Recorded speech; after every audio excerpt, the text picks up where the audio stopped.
Hi, hello everyone. In this video, you will see the Criminal Procedure Identification Bill 2022, जिसको हाल ही में ही parliament से पास किया गया. तो this will be somewhere important for you in upcoming judiciary exams. कुछ भी question बन सकता है प्री के अंदर आपके, जैसे कि अभी दिल्ली जुडिशरी का एग्जाम आ रहा है, कोई भी एग्जाम के अंदर से क्वेश्चन बन सकता है. तो आपको एक ओवरव्यू होना चाहिए कि के अंदर क्या दिया गया है.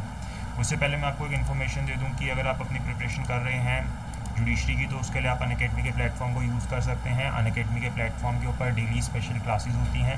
ठीक है, यहाँ पे आप boost your PCSJ preparation with top educators with free live classes, ये सारे टॉपिक्स हैं. और भी इसके अलावा काफ़ी सारे टॉपिक्स होते हैं जिनके ऊपर डेली वहाँ पे फ्री क्लासेस होती हैं, फ्री लाइव क्लासेस होती हैं, जिनमें से कुछ क्लासेस मैं भी लेता हूँ. और मेजरली जो मेरी क्लासेस होती हैं उसके अंदर मैं मॉक टेस्ट कराता हूँ अलग अलग सब्जेक्ट के, तो उनको आप अटेंड कर सकते हैं. जैसे कि अभी अगर आप आजकल में देखेंगे तो IPC के MCQs मैं करवा रहा हूँ. इसी तरीके से मैंने कॉन्स्टिट्यूशन के MCQs कराए थे और भी अलग अलग कराए थे और कराता रहता हूँ. तो इसके लिए आपको मेरा कोड यूज़ करना होगा. कोड है KUSHANK. जब आप अनअकैडमी की ऐप डाउनलोड करोगे उसके बाद आपको मेरा कोड यूज़ करना है Kushank, and then you can access my classes for free. ठीक है, जितने भी आपको मेरे IPC के मेजरली MCQs में करा रहा हूँ अभी वो देख सकते हो. इसके अलावा कॉन्स्टिट्यूशन के कराए हैं या और भी सारे सब्जेक्ट के CPC के स्टार्ट करेंगे हम विद इन 2-3 डेज़, तो वो भी आप अटेंड कर सकते हो, उनको फ्री में अटेंड कर सकते हो एंड आप वहाँ पे पार्टिसिपेट कर सकते हो लाइव. तो जनरली अभी मेरी जो क्लास की टाइमिंग है वो 9:30 AM होती है. तो आपको जैसा कन्वीनियंट हो उस हिसाब से आप क्लासेस को अटेंड कर सकते हो, and that will be helpful for you for upcoming judiciary exam of which ever state you are preparing for. ठीक है, then elevate your judiciary exam preparation with these free test series. अब ये जो free test series हैं ये भी होती रहती हैं. ठीक है, तो इसके अंदर क्या है, फ्री मॉक टेस्ट होते हैं जुडिशरी एग्ज़ाम्स के लिए इन सारे टॉपिक के ऊपर. IPC, CRPC, CPC, evidence act, ये आप एनरोल कर सकते हो. एनरोल करके वहाँ पे आपको ऑप्शन मिल जाएगा और आप ये टेस्ट भी दे सकते हो जो डायरेक्टली आपके टेस्ट होंगे. इसके लिए भी जब आप एनरोल करोगे तो आपको एक कोड यूज़ करना पड़ेगा. तो वहाँ पर आप मेरा कोड यूज़ कीजिएगा कुशांक. ठीक है, KUSHANK, और आप इन फ्री टेस्ट को एक्सेस कर पाएंगे. तो आपके लिए काफ़ी हेल्पफुल हो जाएगा. और सैटरडे संडे को आपके करंट अफेयर्स के चैलेंज सीरीज़ होती है, तो वो भी आप कर सकते हो, जो क्योंकि बहुत सारी स्टेट्स के अंदर करंट अफेयर्स भी आते हैं और वैसे भी आपके लिए हेल्पफुल होंगे अगर आप प्रिपेयर कर रहे हो. तो वहाँ पे भी आप एक्सेस कर सकते हो. बात वही है कि आपको मेरा कोड यूज़ करना है Kushank, and then you can access these मतलब वीकली चैलेंज जो होते हैं, वीकली करंट अफेयर्स होते हैं, वीक के वीक आप प्रिपेयर करो और इनके अंदर आप अपने टेस्ट दे के और आपको मतलब प्रिपरेशन हो जाएगी, आपकी चैलेंजर सीरीज टाइप हो जाएगी आपकी. ठीक है, तो आई होप आपको ये बात समझ आ गई कि ये वाली हमारी क्लासेस हैं, एंड देन ये आपके अनअकैडमी के ऊपर ये इस तरीके से होता है. And then you can follow Unacademy on their official handles as well, जैसे कि यूट्यूब के ऊपर अनअकैडमी जुडिशरी का चैनल है, आप वहाँ पे फॉलो कर सकते हैं. टेलीग्राम के ऊपर UNA जुडिशरी नाम से है, वहाँ पे आप कर सकते हैं. तो आप इनको फॉलो करेंगे एंड आपको वहाँ पे अपडेट्स मिल जाएंगे जो भी अनअकैडमी के ऊपर चलता रहेगा. तो आपको प्ले स्टोर के ऊपर जाके अनअकैडमी की ऐप डाउनलोड करनी है. उसके बाद आपको अपनी डिटेल्स अपडेट करके मेरा कोड यूज़ करना है Kushank, and then you can access your all these things over that app. ठीक है, तो वहाँ पे काफ़ी सारी चीज़ें होती रहती हैं जिनको आप एक्सेस कर सकते हो. कॉम्बैट सीरीज़ होती हैं, बहुत सारी चीज़ें होती हैं जो कि आपको फ्री में एक्सेस हो जाएगी अगर आप मेरा कोड यूज़ करोगे कुशांक. ठीक है जी, चलिए आपको ये क्लियर हो गया होगा. अब हम आ जाएँ आगे अपने टॉपिक के ऊपर. ठीक है, आई होप आपको क्लियर हो गया होगा. अब हम करते हैं क्रिमिनल प्रोसीजर आइडेंटिफिकेशन बिल. इसको बिल्कुल बेसिक से समझेंगे. ठीक है, मतलब ये होता है ना कि एक बारी फर्स्ट टाइम बेयर एक पढ़ना, क्योंकि उसी तरीके से जब हम समझेंगे तो हमारे एग्जाम में इसी तरीके से क्वेश्चन आएगा प्री में. इसके अंदर आपको कुछ और नहीं समझना, अभी तो इसके ऊपर कोई केसेस भी नहीं आए, कुछ भी नहीं हुआ. तो एक जनरल आपको एक ओवरव्यू होना चाहिए कि इसके अंदर है क्या. सबसे पहले देखिए, जब हम किसी का भी कोई भी एक्ट आता है तो उसके अंदर वही बी इट एनेक्टेड, तो ये भी एक एनेक्टेड है. जैसा कि कोई एक्ट आता है, क्योंकि दो तरीके की चीज़ें होती हैं हमारे सामने, या तो एक एक्ट बनता है क्योंकि कोई भी बिल बाद में एक्ट ही बनता है, या फिर एक क्या होते हैं हमारे कोड होते हैं. तो कोड के अंदर एनेक्टेड वर्ड यूज़ नहीं होता. कोड क्या होता है, कंपाइल होकर बनते हैं. बहुत सारी चीज़ों को हम बहुत सारे इधर उधर बिखरी हुई चीज़ें होती हैं उनको कंपाइल करके बनाते हैं. तो ये एक्ट है, तो ये एनेक्ट हो रहा है. ठीक है, तो इसको हम क्या बोल देंगे, क्रिमिनल प्रोसीजर आइडेंटिफिकेशन एक्ट 2022. ठीक है, उसके बाद तो कब से आएगा, जिस दिन सेंट्रल गवर्नमेंट नोटिफिकेशन के अंदर देगी ऑफिशियल गजट के अंदर, उस दिन से हमारा एनफोर्सेबल हो जाएगा. अब कुछ बेसिक टर्म्स है, ये तो हमें पता ही है. मजिस्ट्रेट का मतलब क्या है कि अगर मेट्रोपॉलिटन एरिया, हमने CRPC पढ़ रखा है, वहाँ पे मेट्रोपॉलिटन मजिस्ट्रेट होता है मेट्रोपॉलिटन एरिया के अंदर. और मेट्रोपॉलिटन सिटीज़ कौन सी होती हैं या एरियाज़ कौन सा होता है जिनकी पॉपुलेशन कितनी होती है, ये आप कमेंट बॉक्स में बताइएगा. आई नो आपको पता होगा, बट एक बेसिक सा क्वेश्चन है, कई बार एग्जाम में पूछता है, तो प्लीज़ कमेंट कीजिएगा. ठीक है, और बाकी सारे एरिया के अंदर क्या होंगे, जुडिशियल मजिस्ट्रेट फर्स्ट क्लास होंगे. और in relation to someone to give security for is good behaviour और मेंटेनेंस पीस का एग्जीक्यूटिव मजिस्ट्रेट। अब आपने वो पढ़ा होगा सेक्शन 107 108 सीआरपीसी का पढ़ते हैं, 109 110। वहाँ पे क्या होता है कि आपको अपने गुड बिहेवियर के लिए, पीस के लिए आपको क्या करना पड़ता है, एग्जीक्यूटिव मजिस्ट्रेट को एक तरीके से सिक्योरिटी रखनी पड़ती है पीस को मेंटेन करने के लिए, गुड बिहेवियर के लिए। तो वहाँ पे भी जो एग्जीक्यूटिव मजिस्ट्रेट है वो भी यहाँ पे इस मजिस्ट्रेट वर्ड के अंदर इंक्लूड होंगे। तो हमारे MM, judicial magistrate first class और एग्जीक्यूटिव मजिस्ट्रेट तीनों यहाँ पे इंक्लूड हो रहे हैं मजिस्ट्रेट की डेफिनेशन के अंदर, ठीक है। देन मेजरमेंट्स कह रहा है, ये सबसे इंपॉर्टेंट चीज़ है आपकी इसके अंदर, ये इसी चीज़ के लिए कर रहा है क्योंकि इससे पहले हमारे पास जो एक्ट था वो 1920 का था। अब 1920 में था तो कितनी सारी चीज़ें चेंज हो गई ना 1920 से, उस वक्त कितनी टेक्नोलॉजी नहीं थी या क्या क्या चीज़ें अवेलेबल नहीं थी। नाउ हमारे पास ये सारी चीज़ें अवेलेबल है तो हम इन चीज़ों को यूज़ कर सकते हैं और आगे रिकॉर्ड मेंटेन कर सकते हैं ताकि आगे हमारे लिए ईजी हो जाए चीज़ें करना।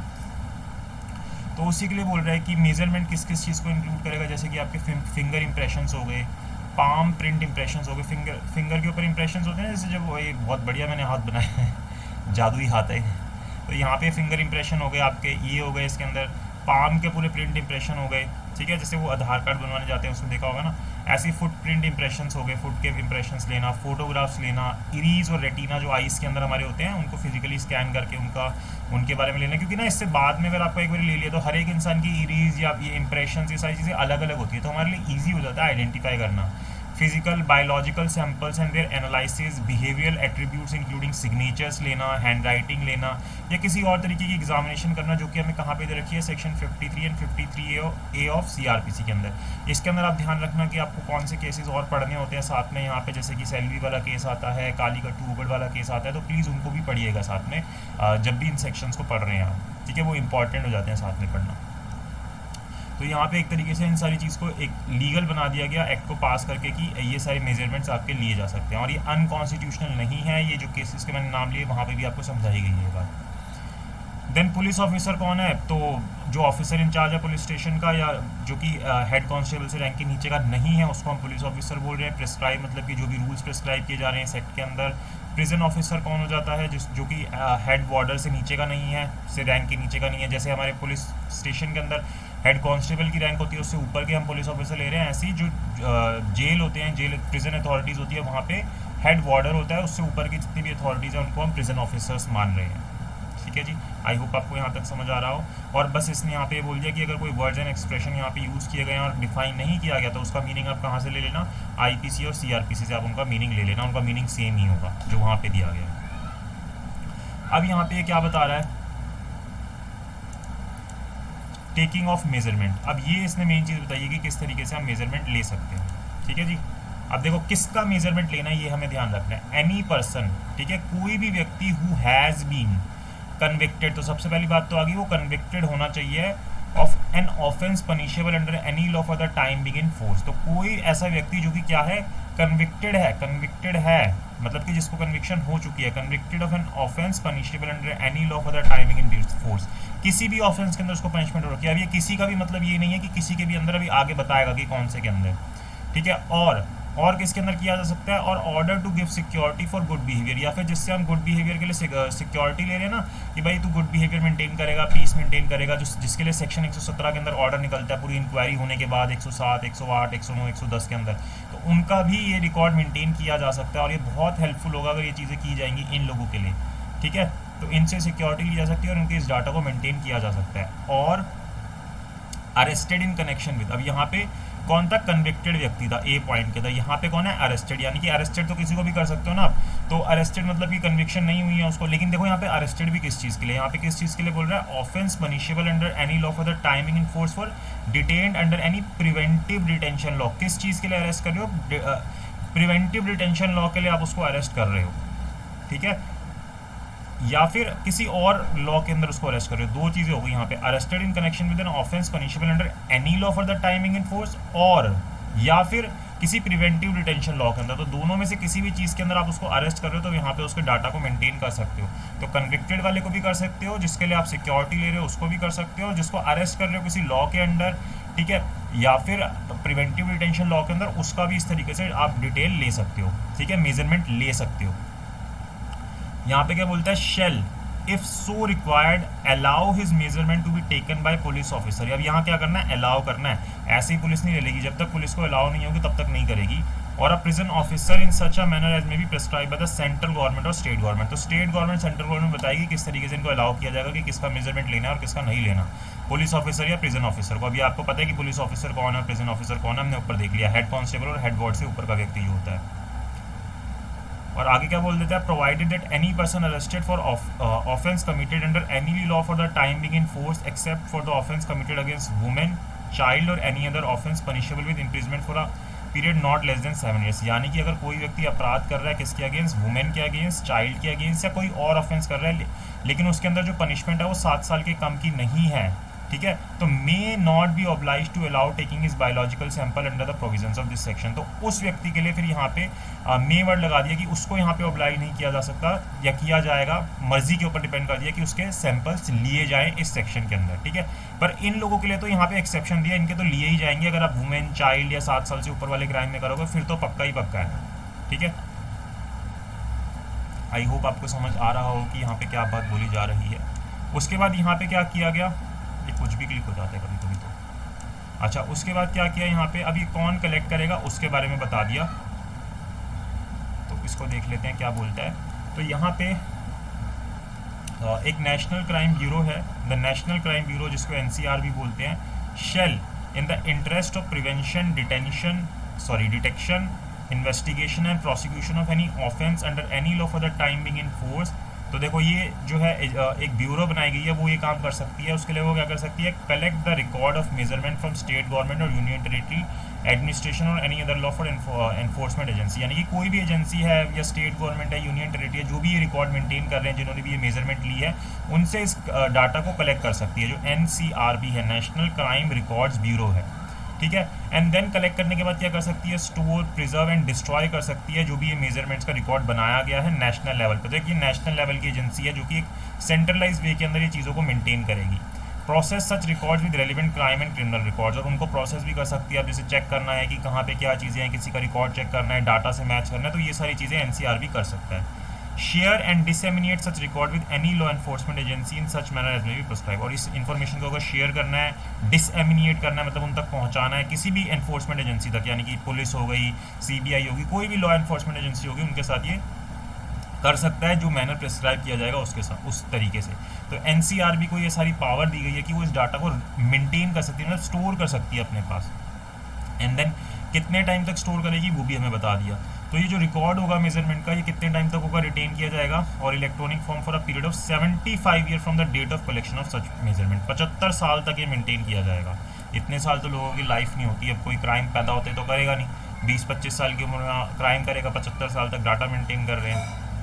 Provided that where any person who has not been previously convicted of an offence punishable under any law with imprisonment for a term has had his measurement taken according to the provision of this act is released without trial or discharge or acquitted by the court। देखो बहुत बढ़िया बात यहाँ पे बोल दी कि अगर किसी व्यक्ति को अरेस्ट किया गया और उसके ऊपर जैसे ट्रायल वगैरह चला, उसकी मेजरमेंट आपने ले ली और उसको या तो विदाउट ट्रायल रिलीज कर दिया, अभी ट्रायल ही नहीं चला उसके ऊपर, जैसे वो होती है ना वो वाली वो कर दिया आपने कि क्या बोलते हैं उसको 169 के अंदर CRPC के, एक तो नाम नहीं आता कई दिमाग में, क्लोजर रिपोर्ट फाइल कर दी कि भाई हमें नहीं लगता, जज ने भी कहा ठीक है मुझे नहीं लग रहा है, इसको बंद खत्म कर दो।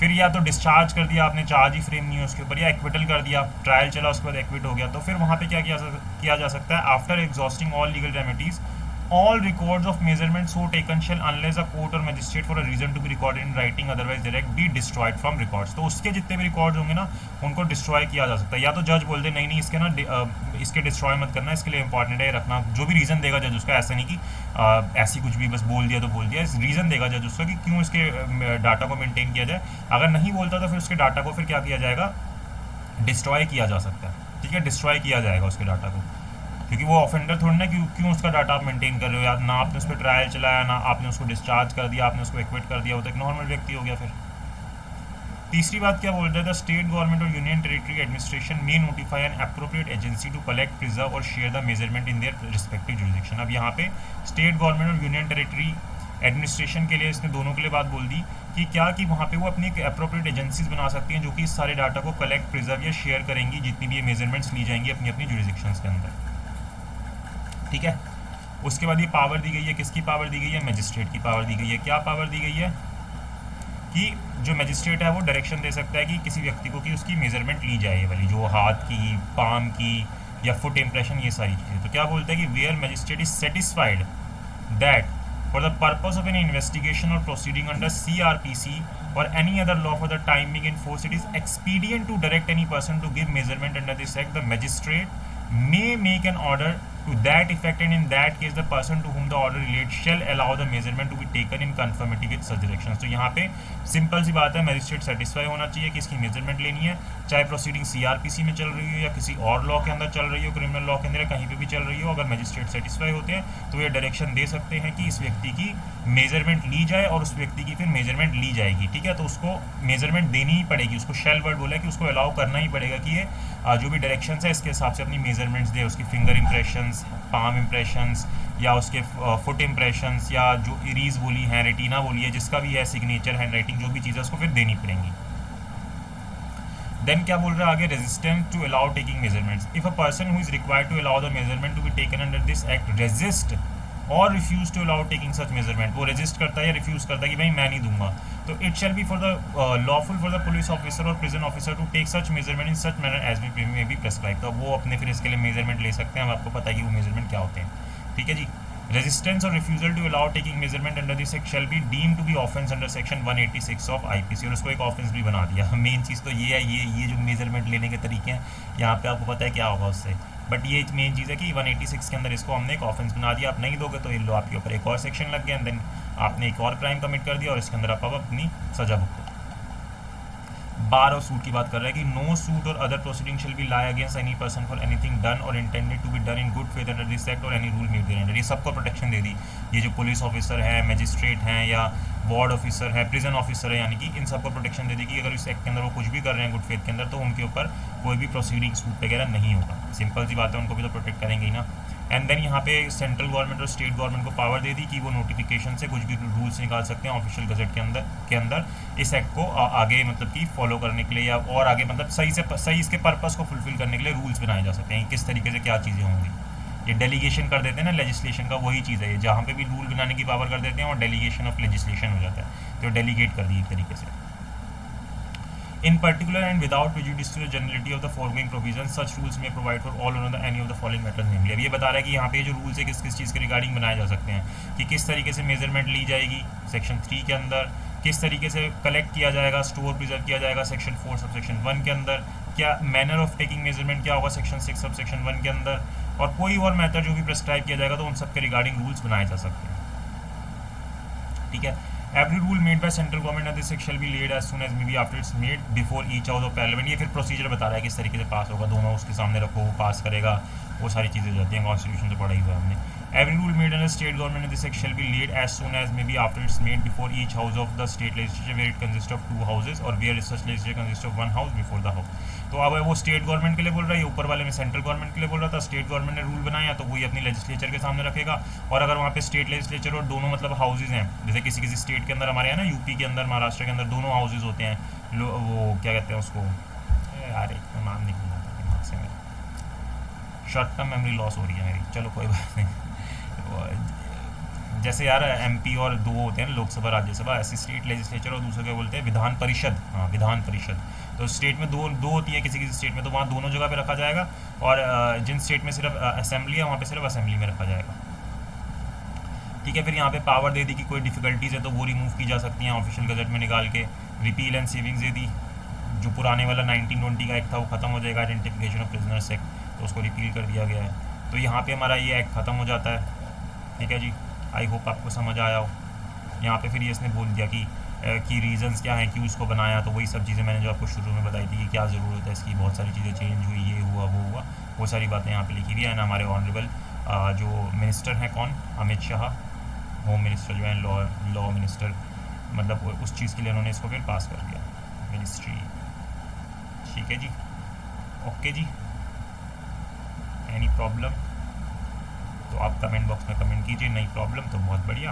और thank you so much for watching this video. I hope video आपको अच्छी लगी हो तो प्लीज़ लाइक कीजिएगा, शेयर कीजिएगा, एंड चैनल को सब्सक्राइब ज़रूर कीजिएगा और अपनी प्रिपरेशन के लिए अन अकेडमी के ऊपर भी आ सकते हैं, ऐप को डाउनलोड करके और मेरी जो क्लासेज हैं वो आप अटेंड कर सकते हैं। Thank you so much for watching this video.